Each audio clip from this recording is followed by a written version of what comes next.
Hello, my name is Amy Auzenne, and I'm the Director of the Office of Evangelization and Catechesis for the Archdiocese of Galveston-Houston. In this presentation, we'll be talking about 5 tips for effective parent meetings. It can be super intimidating to stand in front of a room full of parents, with nothing but your clipboard and your PowerPoint. But it's important to remember that good parent meetings are simply good adult formation. In this presentation, we'll look at 5 points of good adult formation and how they transfer to this specific event, the parent meeting. The question that we'll be answering together: how can I facilitate an experience of excellent adult formation at my next parent meeting? Let's take a look. First of all, we need to understand that not every piece of information requires a meeting. Take a look at these 3 things. Which of these do you think would require a separate, dedicated meeting of parents? Reminders about established policies and procedures, changes to scheduled events, and general behavior reminders. Reminders about established policies and procedures in general do not require a separate meeting. Instead, consider making a short video with the information that you want to convey and emailing it to parents or posting it on social media.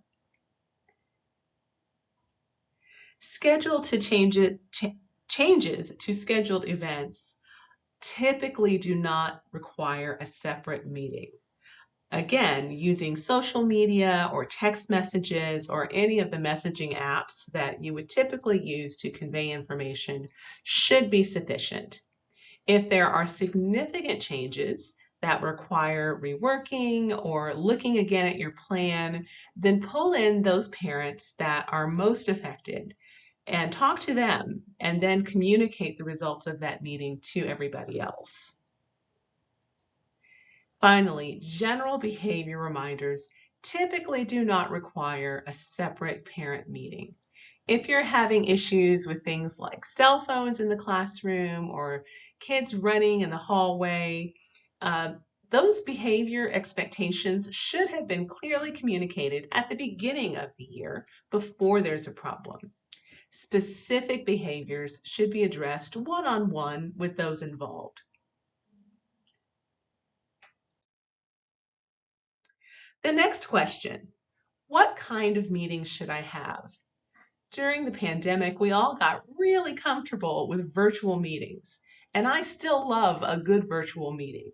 They can be very convenient and save lots of time and hassle getting back and forth to schools or parishes in the evenings or on the weekends. However, each of these types of meetings is best suited for particular kinds of things. Let's take a look. In-person meetings typically work best for community building, prayer and faith sharing, mentoring and modeling, parent-child interactions, any place where your priority is formation, forming relationship, community, experiences. On the other hand, virtual meetings work really well for sharing information, for demonstrating how to access online information. The share screen feature is great if you want to show folks how to navigate a website, for example. That can be challenging in an in-person meeting where the screen is at the front and the people are in the back, and people are straining to try and see the little icons on the screen in front of them. Virtual meetings are great for sharing reports or updates. Again, you can use lots of fun graphics and charts that might be difficult to see in an in-person meeting where folks are sitting far away from the screen. So basically, a virtual meeting is great for any meeting where your priority is giving information. How many of us can identify with this cartoon? I'm a mom of 4, And I'm very grateful for all of the text messages and emails that I get from my kids' schools and activities, giving me important information. But it can be really challenging to actually pay attention to all of that communication. As catechetical leaders, we want parents to pay attention to the information that we give them, and we want them to value the opportunity to gather with us and other parents at these meetings. So here it is, our 5 Beatitudes for parent meetings that will help parents get the most out of these gatherings and that will help these gatherings to be really positive experiences for us and for our parents. 1, be prepared. Secondly, be relevant. Third, be flexible. Fourth, be engaging. And then fifth, and in my opinion, most importantly, know when to be quiet. I love this little bee. He says, don't be scared, be prepared.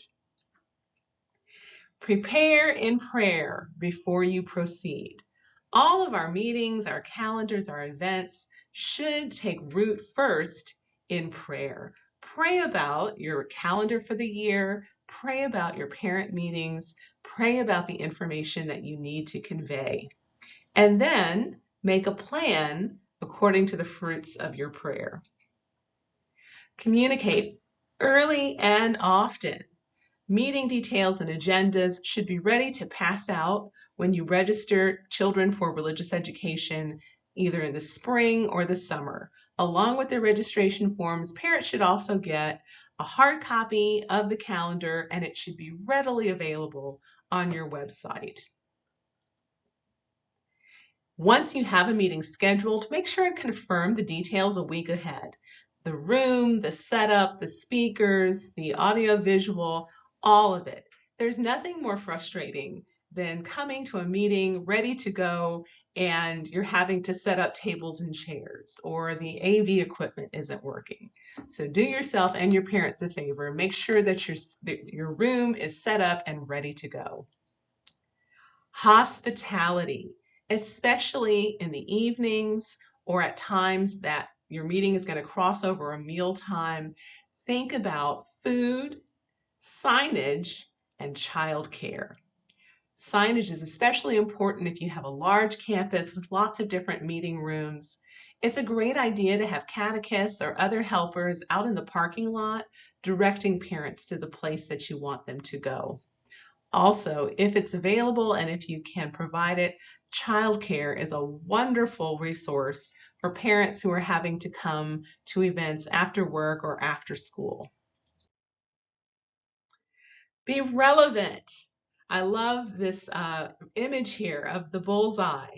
Make sure that the points you need to make are relevant. They need to answer the question, what does this have to do with me? Make sure that in your communication, in your advertisement, in your invitation to your parents about this meeting, that you're very clear about why this information is important to them and to their kids. Avoid tangents. I'm very guilty of this. But you want to make sure, again, that you're making good use of people's time, that you're staying on topic, and there will be plenty of time before or after the meeting for questions and further discussion. But during the actual time of the meeting, make sure that you're staying on your agenda and that you are avoiding tangents. Yours and other people's. Know how and when to rein in comments that are getting off task. Use technology wisely. If the app or the website is not actually adding to your agenda or helping parents understand better the information that you're trying to convey, it's better to leave it alone. There's nothing more frustrating than spending 20 minutes downloading an app or fiddling around with a website when a handout or a simple slide could have been just as effective. Be flexible. I like to say there is no such thing as a mandatory meeting. So when you're setting up your meetings, make sure that you're making allowances for folks who just can't be there. That might mean setting up a virtual recap where you meet virtually with folks who were not able to be there and just go over the highlights of the meeting. It may mean setting up even one-on-one appointments with those folks who have very special circumstances and just aren't able to come. Consider offering multiple meeting times. If you have a meeting where you need to give really important information, maybe have one in the evening after school, have one on Saturday morning, have one on Sunday afternoon right after Mass. So give folks lots of opportunities to be able to attend this meeting according to their schedule. Allow people to come late or leave early. We don't know the particulars of people's lives. We don't know what kinds of responsibilities they have at home or at work. And so these are adults. They know their schedule better than we do. If people have to come late or leave early, then we just have to trust that they're going to be responsible and get the information that they need, or reach out to us afterwards with questions. Also, it's important that we consider options for people who do not understand English well. If you know that you have a significant group of parents that struggle with English language, offer simultaneous translation or offer meetings in different languages according to what folks need and are most comfortable with. Finally, always begin by answering this question as you're planning the meeting. How will you communicate this information to those who do not attend? That may, again, mean setting up a one-on-one meeting. It may mean doing a virtual recap after the fact. It's always a good idea to send out a thank you after every parent meeting that includes the agenda and any important items that were discussed at the meeting. When we have parent meetings, we want to be engaging. There's nothing worse than listening to a person drone on and on and on at the front of a huge cavernous room while we mentally make our grocery store list in our head. Know what you are going to say. If speaking is something that you struggle with, practice. Give your speech to the mirror, to your spouse, to your dog. Go over your agenda points until you know them very well. Use chunks and brain breaks.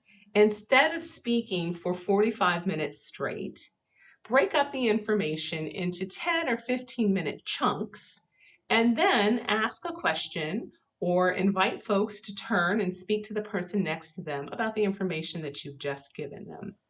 Our brains need time to absorb the information, to process it, and then to put it to use. The more quickly that we can put to use the information that we're given, the more likely it is that we're going to actually remember it.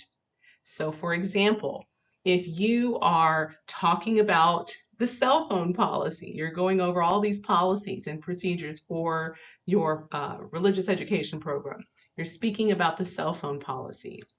After you've given the policy for cell phones, ask parents to turn and talk to each other about what are one or two things that you can say to your young person to explain this policy to them. If there's an emergency, what will you talk to your young person about how to be able to get in contact with you or the adult that they should speak with about this emergency?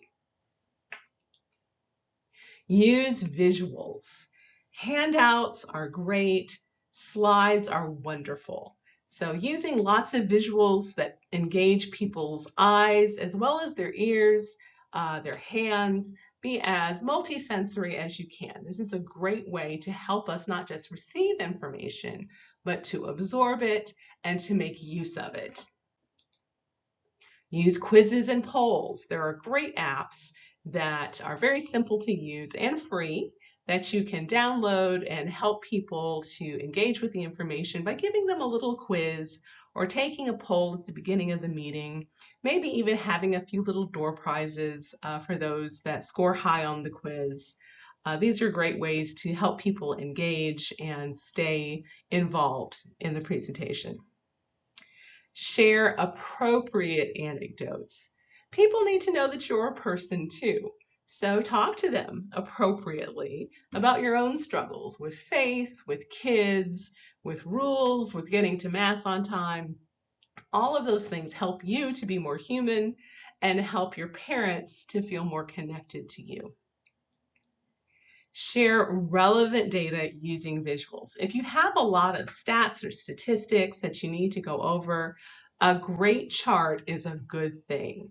There's nothing worse than hearing somebody drone through lots of numbers without any way to really capture those numbers or visualize them. Ask questions, but be prepared for the answers.